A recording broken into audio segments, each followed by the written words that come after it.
Bienvenido, Patch. Gracias. Es una maravilla poder compartir algo de tiempo contigo.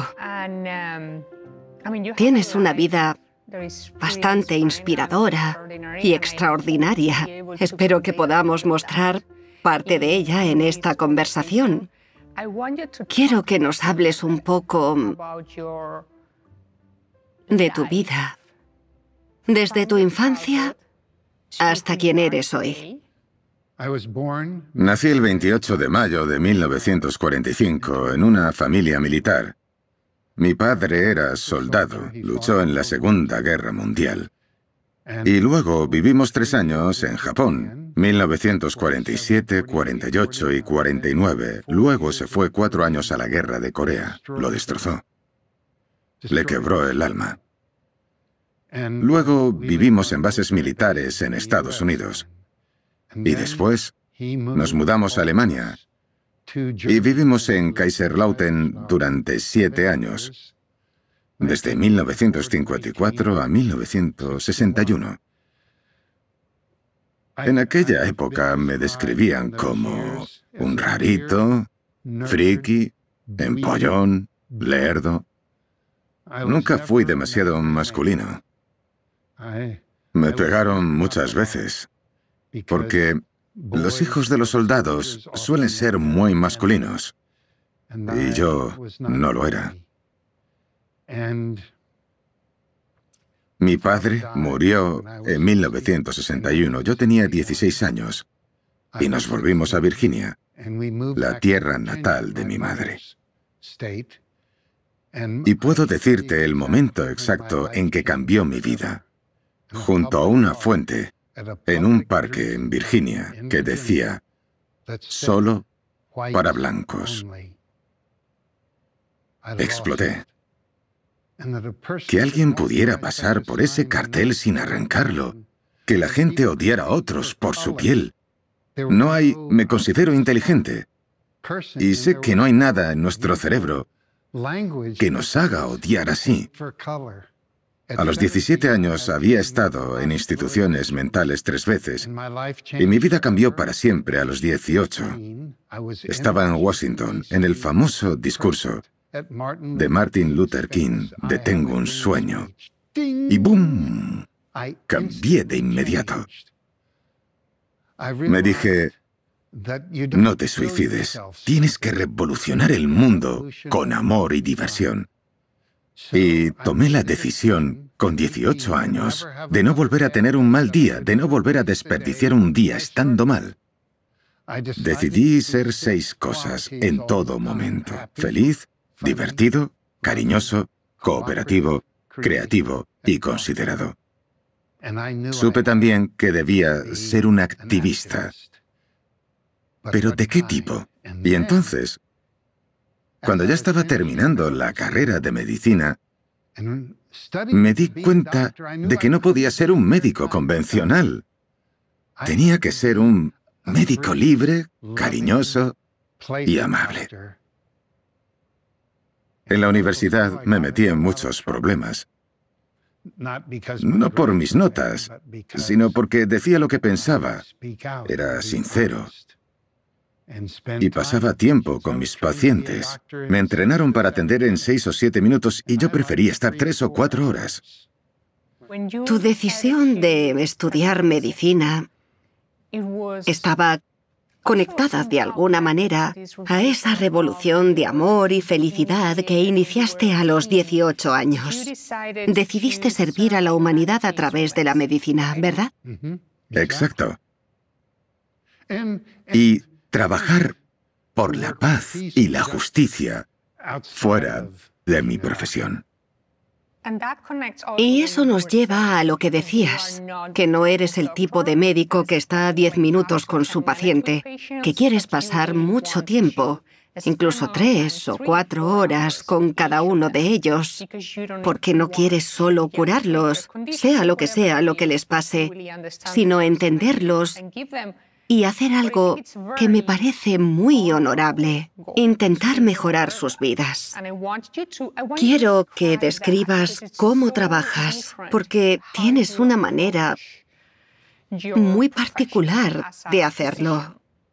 Bueno, creo que ayudaría si te explico el concepto de hospital que llevo intentando sacar adelante desde ese momento. En la Facultad de Medicina escribí un trabajo sobre el tipo de hospital que quería, en el que todos los empleados vivieran juntos en una comuna ecológica. Estábamos en los 60, recordemos, y yo era lo que se conocía como hippie. Tendríamos 120 empleados viviendo en el hospital. Sería una granja, una comunidad de artistas y el propio hospital. Todo gratis. Un destacado psicólogo ruso llamado Lev Vygotsky introdujo el concepto de zona de desarrollo próximo. Se podría decir que eso fue lo que hicimos. Creíamos que teniendo unos empleados felices y divertidos, tendríamos pacientes felices y divertidos.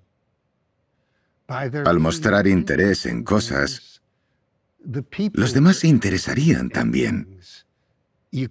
No habría distinciones entre pacientes y empleados. ¿Qué herramientas usabais con ellos? Me hace gracia lo de herramientas. Éramos sus amigos. Mi abrazo más largo fue de 12 horas. Imagínatelo. Y era divertido. Teníamos juguetes. Éramos un circo y un hospital. Teníamos bailes 2 o 3 noches por semana. Aprendí a bailar rock and roll sin parar durante 5 o 6 horas. En esa época, un baile enorme con tanta gente divirtiéndose era lo mejor. Era imposible sentarse y mirar. Hacíamos fiestas. Llenábamos habitaciones con globos del suelo al techo. Podía haber 50 personas en la sala sin verse entre ellas, porque había globos por todas partes. Y si alguien tocaba un globo, lo notábamos todos. Comíamos juntos. Contábamos historias juntos. No distinguíamos entre los pacientes, los empleados, los que limpiaban, los médicos. Éramos una gran familia. Me encantaba. Aprendí a vivir durmiendo entre 2 y 5 horas, porque mientras dormía no podía divertirme tanto. Te he oído decir muchas veces, Patch, que la vida es demasiado seria, claro, pero que ser serio no es parte de la naturaleza humana, que lo que sí forma parte de ella es lo que tú describes: jugar, reír, el humor, la música. Éramos gente divirtiéndose, educando, jugando y cuidando. No nos vestíamos como médicos, con batas blancas y todo eso. Era un entorno donde era complicado ser serio porque... ¿por qué serlo? No significa que no tuviéramos un lado serio, claro. Además, los primeros años coincidieron con la guerra de Vietnam. Háblame un poco sobre lo de ser payaso. ¿Es algo que te define como persona y define cómo conectas con la gente? ¿Me pongo mi nariz de payaso? Claro, lo que quieras. La tengo en el bolsillo. Vale. ¿Por qué empecé con lo de payaso? Empecé con esto para protegerme de la violencia. Pero a la vez noté que a la gente le encantaba. Le gustaban las tonterías, los juegos. Y lo había hecho tanto que era fácil encontrar la diversión en situaciones en que parecía que no la habría. Incluso en momentos duros, como cuando alguien, incluso un niño, estaba a punto de fallecer.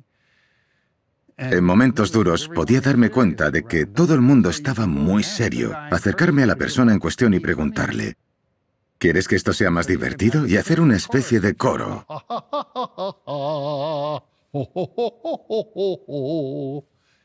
Y, por supuesto, la persona enferma acaba riéndose.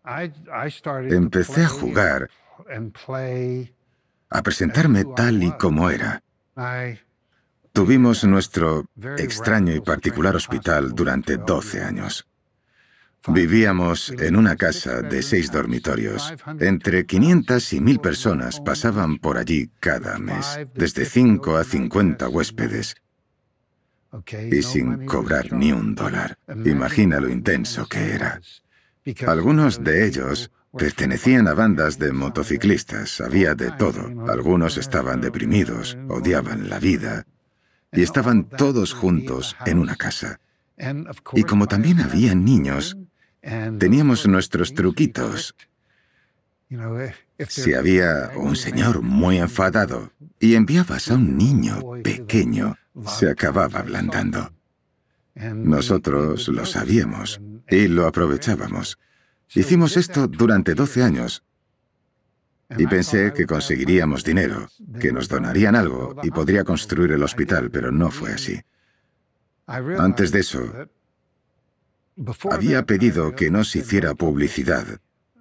La fama es una pesadilla, pero acabó sucediendo. Se escribieron artículos, incluyendo uno muy grande en el Washington Post, que recorrió todo el país, etc. Y fui a la televisión, estuve en el programa de Oprah y otros parecidos. Y luego, con la película, Hollywood prometió que nos ayudaría a construir el hospital. Ganaron $2.000 millones y no nos dieron nada.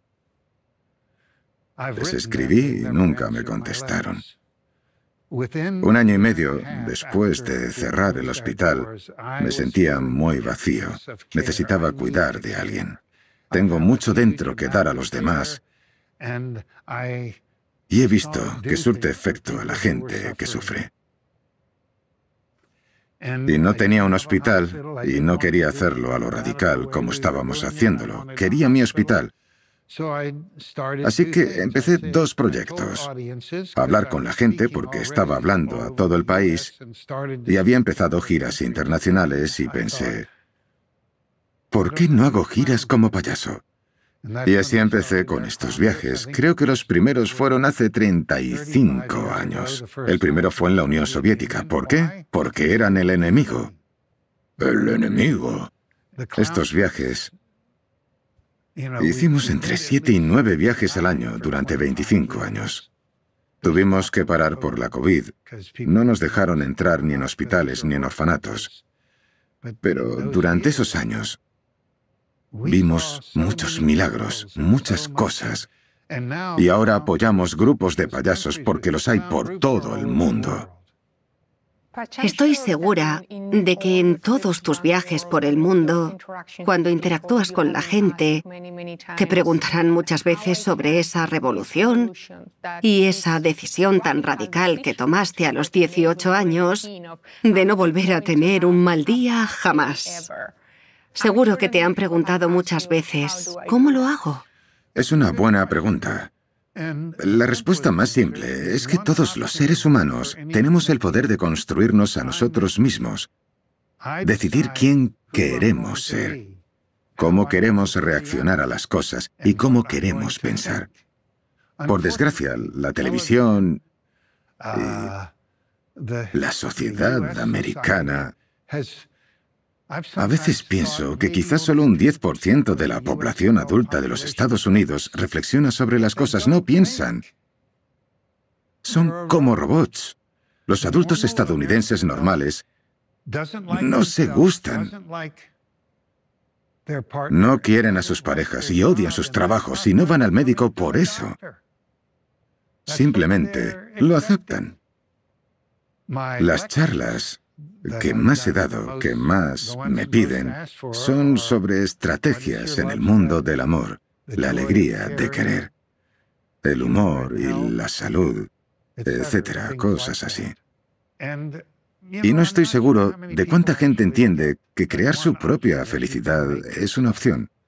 Sin embargo, para los que Estuvieron en mi hospital al principio. Si alguien decía, siempre me duele todo, y yo luego lo veía disfrutando, le recalcaba que estaba disfrutando y qué le había causado esa alegría.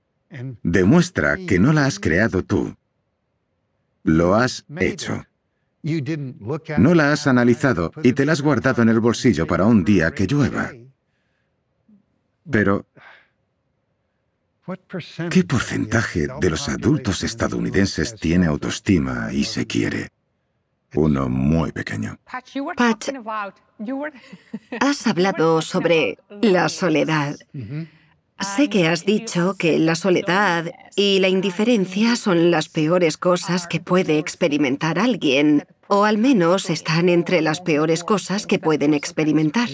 Lo he visto en muchas cartas que me escribe la gente sobre cómo durante la pandemia han tenido que vivir solos. Y me pregunto de verdad, ¿cómo alguien puede vivir solo? Somos animales tribales, como los gorilas y los chimpancés, que viven en grupo. Mucha gente vive sola en una casa y por eso se sienten solos y dicen estar deprimidos.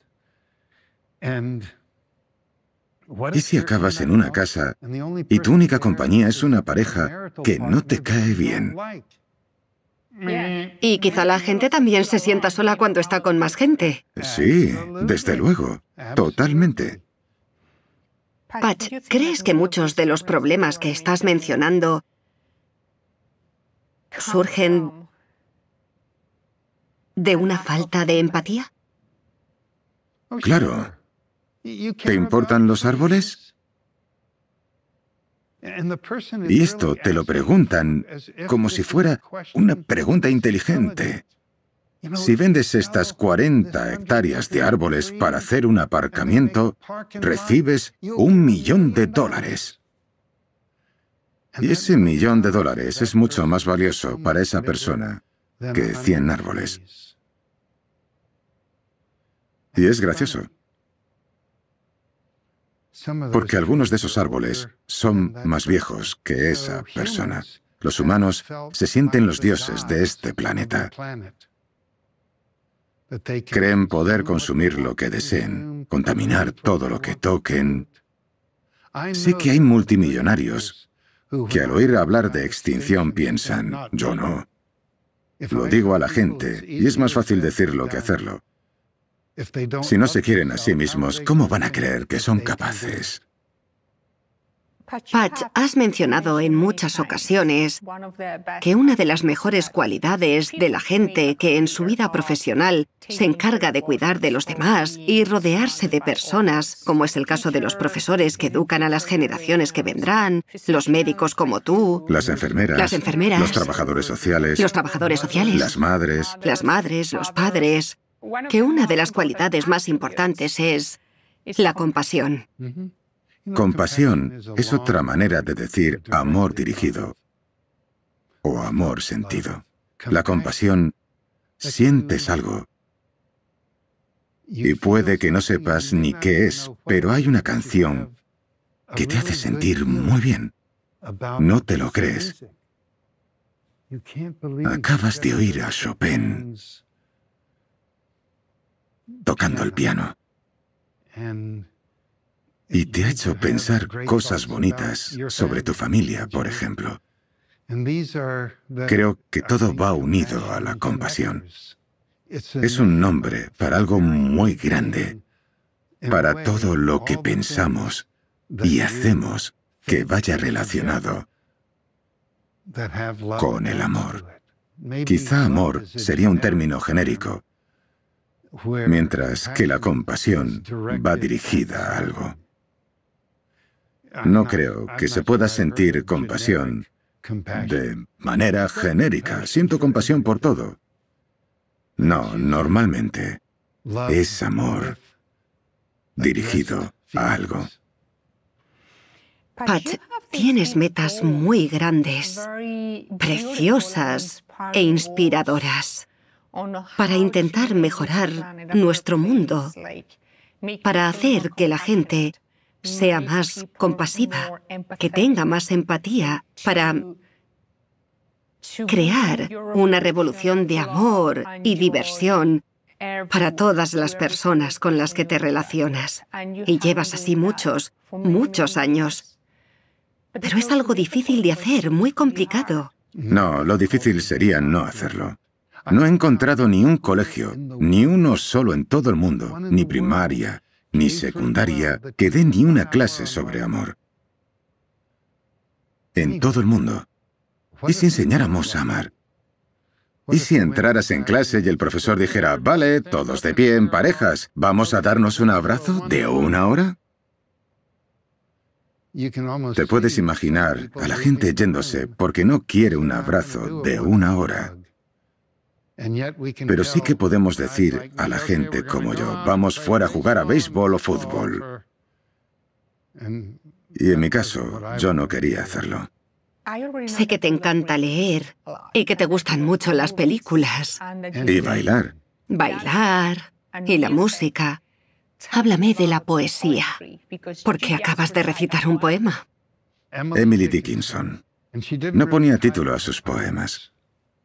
Hope is a thing with feathers that perches in the soul, that sings the tune without the words and never stops at all. And sweetest in the gale is heard, and sore must be the storm that could abash that little bird that kept so many warm.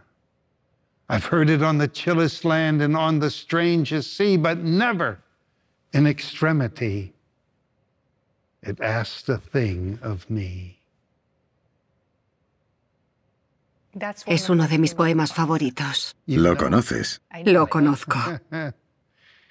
Para mí, la salud mental va unida a la pérdida de la vida tribal, la desconexión de la naturaleza y la desconexión de las artes. Es increíble la poca conexión que tienen los estadounidenses con las artes, en todos los ámbitos.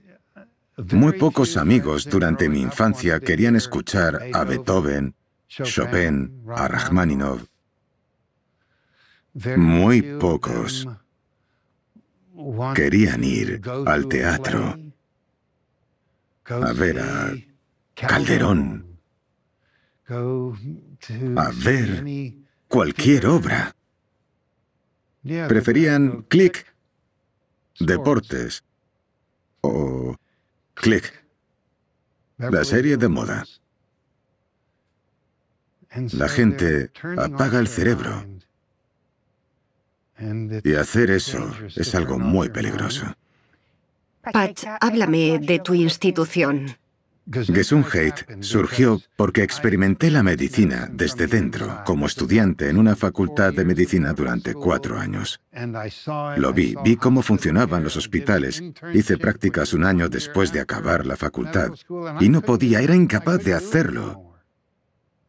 Si eras el mejor doctor, podías tratar a todo el mundo mal y no pasaba nada. Y si llegabas ahí, podías tratar tú mal a todos.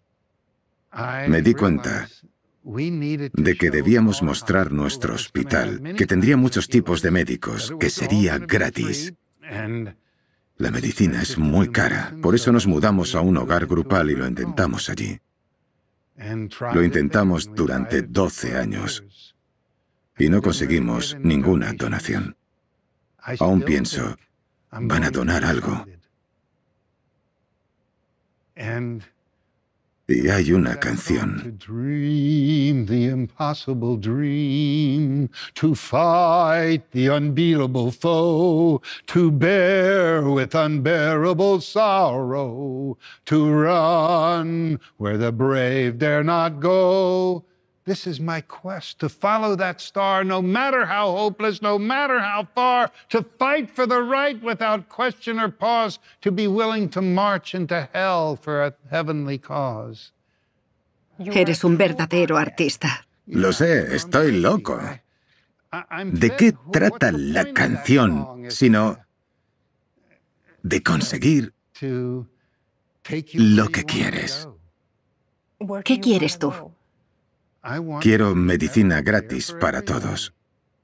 Quiero un mundo en que a los doctores y enfermeros les encante su trabajo, incluso si un día no curan a nadie, que les guste y que no los haya tratado fatal el médico con más experiencia. Llevo más tiempo trabajando en la no violencia que en medicina. No creo que pueda defender a mi familia. No creo que pueda levantar la mano para pegar a nadie. He estado en situaciones en que, de ser un hombre de verdad, lo habría hecho. Pero soy un pacifista. Has descrito tu vida como un baile con la humanidad. Creo que es la descripción más bonita que he oído jamás. ¿Por qué? ¿Qué quieres decir? Me encanta bailar. ¿Por qué estoy aprendiendo a andar con una prótesis? Probablemente el motivo número uno sea poder volver a bailar rock and roll. Porque fue un estilo de música muy importante durante los 12 años que estuvimos abiertos. Hacíamos bailes de rock and roll enormes, a menudo 3 veces a la semana, porque era una manera fácil de juntar a todo el mundo. Crecí con el rock and roll, soy de esa generación. Nací en el 45 y el rock and roll surgió en los 50, y ahí estaba yo. Más adelante en mi vida, fui a varias clases de baile.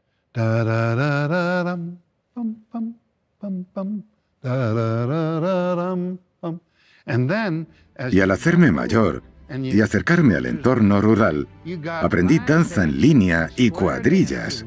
Son bailes en grupo. Siempre busco las cosas que se hacen en grupo, que unen a la gente. Nadie puede decir, yo no bailo, porque es inevitable. Si hay un chico que dice que no baila o una chica, se les puede encontrar una pareja que haga que quieran bailar. Muchas gracias, Patch. Gracias por tu tiempo y por ser quien eres. Gracias por la misión tan bonita que tienes en la vida.